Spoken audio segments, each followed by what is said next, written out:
Hello, students.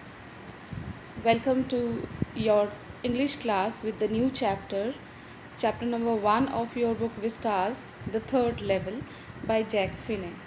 Although in the previous video you have seen many of the main points of the chapter with the summary, so now we'll be having a deep reading. Before reading, a question is asked for the readers. Have you ever had any curious experience which others find hard to believe? You can answer this, but if we talk about the main character of this chapter, that is Charlie, he definitely had such kind of experience. The presidents of the New York Central and the New York, New Haven and Hartford railroads will swear on a stack means collection, of timetables of trains, that there are only two levels. But the narrator says there are three because I have been on the third level of the Grand Central Station. So the presidents of the railroad say there are two levels. The presidents who just take care of all the railroads and who are the authoritative people who are there to arrange each and everything, they say we have two levels. But the narrator says no, you don't know that you have three levels. Why does he say so? Because he says I have been there on the third level. Further, he says, yes, I have taken the obvious step. Obvious means very clear.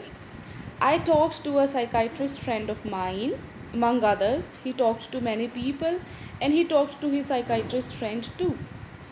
I told him about the third level at Grand Central Station and he said it was a waking dream wish fulfillment.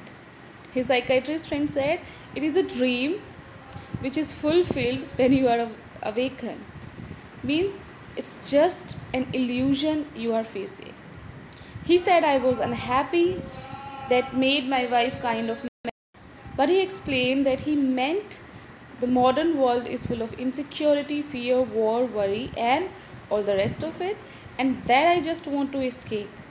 So his psychiatrist friend said that because the narrator was unhappy, that was the reason his wife was also very worried about him, and he was unhappy and he wanted to go into past because the modern world is full of insecurity, fear, war and worry. This is especially the chapter after the Second World War. So that is the reason that he just want to escape from the reality, and for this he is over imagining the things and he is imagining himself on the third level. Well, who doesn't want to escape? Everybody I know wants to escape, but they don't wander into any third level at Grand Central Station. Narrator says everybody wants to escape, then why should I have been also only imagining third level and others not? All the people who are who want to escape, everyone wants to escape, doesn't imagine the things like Charlie. So why am I imagining the things? This is the question. Then he says, but that's the reason, he said, and my friends all agreed. His psychiatrist friend said, this is the only reason. There is no third level, only you are imagining the things. Everything points to it, his friend said. They claimed, all the friends. My stamp collecting, for example, that is a temporary refuge from reality. Narrator also used to collect stamps. Stamps means collecting the stamps on the very first day when they are issued and keeping it in your own record. Again, when you are collecting stamps or coins, you are actually collecting the things of past. So they say that you love past, you want to go to past. Your stamp collecting is also one example. He said, well, maybe, but my grandfather didn't need any refuge from reality. It was started by his narrator's grandfather, stamp collection. They said, okay, I do stamp collection because I want to escape from reality, but what about my grandfather? He was all okay. Why did he do that? Things were pretty nice and peaceful at his time, from all I hear, and he started my collection. It's a nice collection, 2 blocks of 4 of practically every US issue, first day covers, and so on. So there are particularly every kind of stamp is available in his collection. There are first day covers also. First day covers are the blank letters written to one by oneself, just to have that stamp on that particular date when it is issued. Means the person who wants to have the date with the new stamp sends himself a blank letter and pasting the stamp on it, so that he can have the record of that stamp when it was issued and he could have it in his collection. That is called first takeover. President Roosevelt collected stamps too, you know.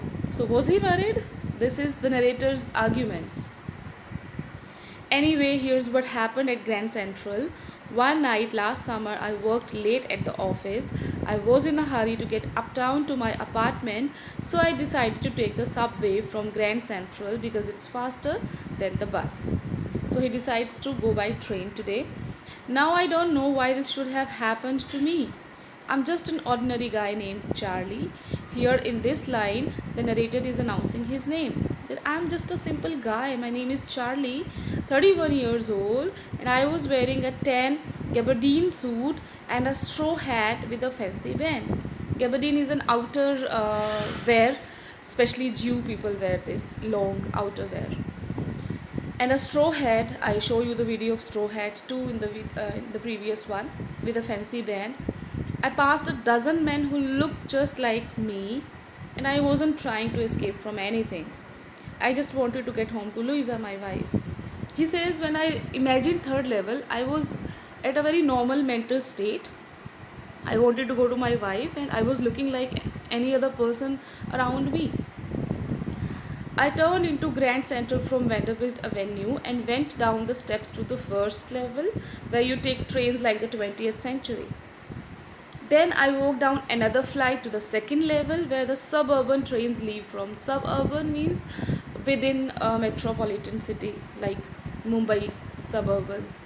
So he also wanted to go to another area of his city, so he wanted to take suburban train. He went to second level and entered into an arched doorway heading for the subway and got lost. This is for second level. That's easy to do because there are so many arched doorways that you get confused. He said, I have been in and out of Grand Central hundreds of times, but I'm always bumping into new doorways and stairs and corridors. See this line.